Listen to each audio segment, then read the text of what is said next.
I'll show you how.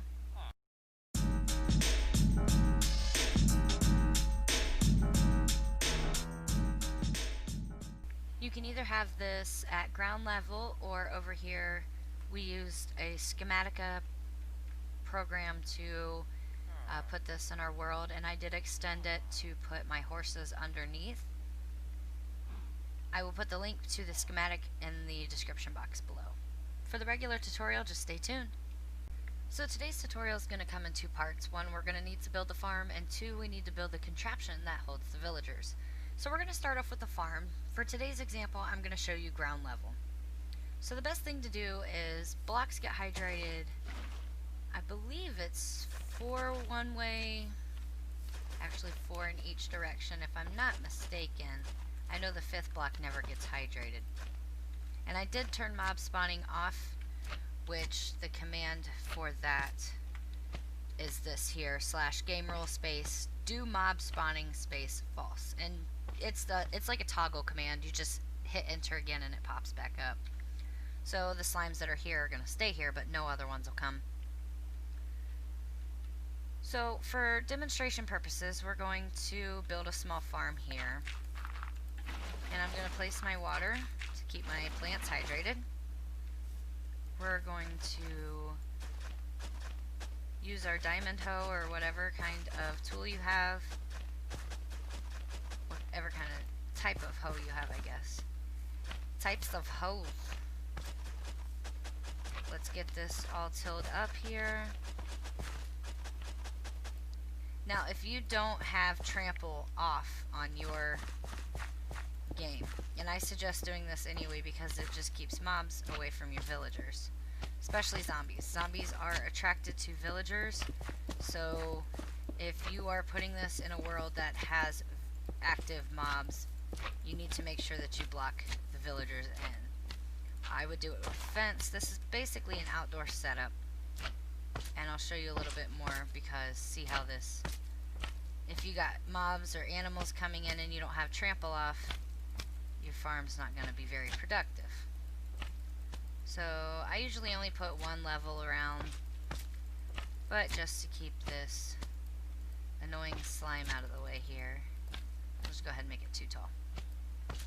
Alright.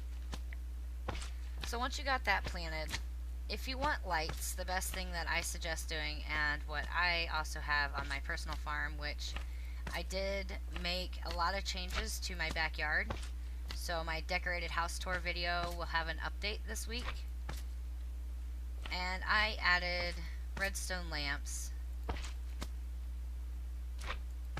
and then if you put the daylight sensor on it and click it, it turns to night, so that the lamp only comes on when it's dark. Now if you don't have access to daylight sensors, you could always just use a button or glowstone or a lever, anything like that. Alright, now I always like to cover my water just because it makes it easier. You don't fall into it, crops don't fall into it, and you can just run right over it. So let's go ahead and grab, we need seeds. And with being a bread farm, the only thing you would want to plant would be wheat. So let's get this all planted up. What you could also do is spawn your villager and then give him stacks of seeds and he will plant for you as well. So you don't have to do this. But by the time we get done with everything else, hopefully the wheat has grown and you'll be able to see the villager in action.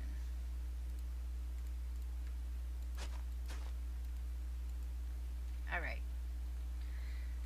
So what we need to do now is we need to pick an area that we want this villager to go into. So let's pick right here. And you can use any blocks that you want for the building. So I'm going to use stone bricks, and we're going to make a doorway here.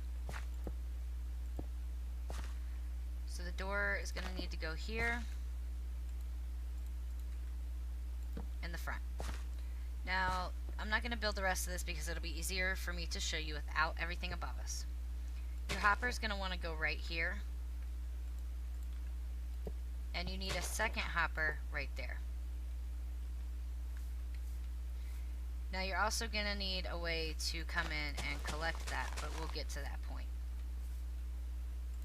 So let's chorus out an area to work around, and we can fill all this back in later. So we've got one hopper leading into a chest here.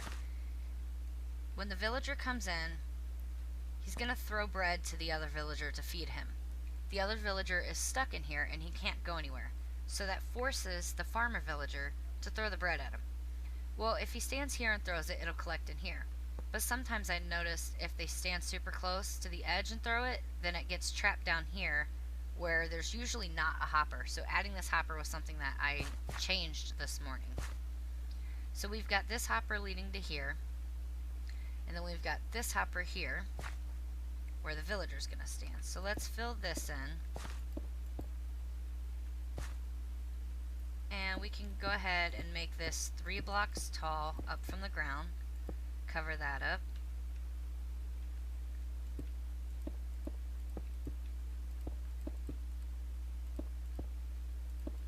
Let's just build all the way up around. And we will destroy a few blocks to fix this, but you basically just want a little shelter. Now your villager's going to go down here, but he will jump out unless you put a block right here. So I usually put blocks here, and then I'll put my glowstone here. That way I've got some light in the place as well. So he won't be able to jump out of there. So he'll essentially be trapped. So this is what you want your inside to look like. Very simple. One hopper here, one hopper a block down, and a block to stop your villager from getting out. Obviously a door here. Optional, you can add windows. I like to add windows because I can see what's going on. You can either put the block or you can put that. I personally think that looks better. It feels a little bit more open. And that's basically the whole design for the upstairs. Now we're going to come back to the back side, and I'm just going to take a little bit of this out because we can fix all this later. I like having a lot of room around me when I work. And we're just going to rip that out so we can see the back of the machine. So now what we want to do is, and I'm in a super flat world, so this is going to be a little bit difficult. It's going to be hard for me to get into this little corner here. I'm going to place another hopper that points towards this block here. See how it's pointed towards this block? Now we've got both hoppers. So the villager that's standing here, if bread makes it past the first hopper, it won't make it past the second hopper. If it goes in the first hopper, it'll come through this chest, go through this hopper, and end up in the original destination chest anyway. I like to make that a double chest. Also a side note, this does not work unless the chunk is active. So basically you gotta stay standing in the area or have it around stuff that just normally stays active, or it's not gonna work. So let's go ahead and cover this up. And we can go ahead and add this here just to make it look a little better. You can still open the chest and get into it. And we're gonna add some stairs if I can find them. There we go. Let's get rid of all this other crap. And we'll put the stair there, stair here, and we'll put our grass block back where it should be. So basically you're just going to give yourself a little bit of area to come down here and open this. You don't even really have to do all that. You could just leave a hole and look down through there. But let's give our machine a test. Me and fences aren't getting along today. Oh, see, I don't have trample off, so every time I land on the ground it'll do that. Animals will do that, mobs will do that as well. So let's throw this in here, and we'll throw this in here, and if they end up in the same chest, then we know we did it right. Alright, so it's all set up. Now what you're going to need is you're going to need a villager spawn egg, and you're going to need a sword.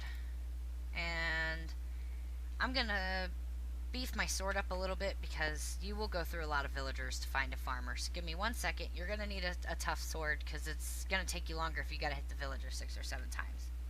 Okay, so I just put your basic sharpness 5 and I'm breaking 3 on there. So when spawning a villager, the villager that goes in here, it does not matter. It could be any type of villager. So just click once, there you go. He can't jump out of there. If the other villager throws him bread, let's just throw an iron sword, for example. See how it gets sucked into either one. Let's grab a stack of these so we can throw it in every different direction. And you can see that no matter where it gets thrown to, it's gonna somehow get into one of these hoppers. So now the fun part, you gotta spawn villagers until you get a farmer.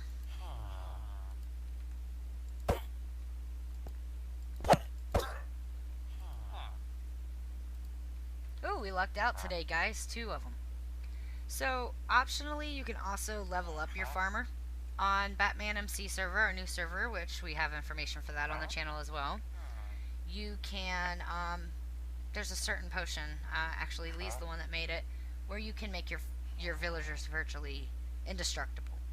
But if you got them blocked in and you trust people you're playing with, then you know you don't really have to worry about much. But you can trade with him. Like I said, he also, if you have extra seeds, he'll take those. If he ever doesn't pick seeds up, it's because his inventory is full. So let's make sure this works. Sometimes it's a little tricky. Let's get some bone meal here and let's get some stuff to harvest. You know what? We're gonna save some time. I'm just gonna throw him a shitload of wheat. That should be plenty to get him started. He picked it up, so let's see what happens. It takes a little while to get things going. There it goes in there. And that's another reason I said you can leave windows, because you can actually look in and see what's going on. So let's get this other crap out of here. Oh, there we go, guys. Check that out. And look how fast it's running too. It stacks up pretty well. He essentially just, you know, maintains the crops up here. As soon as he harvests them, he gets the wheat, he turns it into bread, he gives it to the other villager to feed him, and the other villager doesn't get it because the hoppers suck it up. So essentially he just keeps feeding and feeding and feeding him because the other villager, he won't die, but his hunger bar will go all the way down. So it forces the other villager to constantly maintain, you know, feeding him, which maintains bread. So out of 3 full stacks of bread, I don't know if there's anything left in his inventory. I can't really tell. But we got 20 pieces of bread so far, so it's working. And you can always spruce this place up, decorate however you like, you know.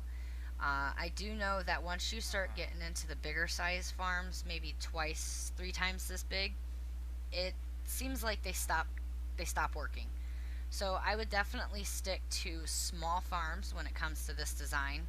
You cannot have more than 1 farmer in the crop area or they will trade with each other and you won't get any bread. I learned that one too. So I would stick to farms about this size. If you need to, you can make multiples if you can.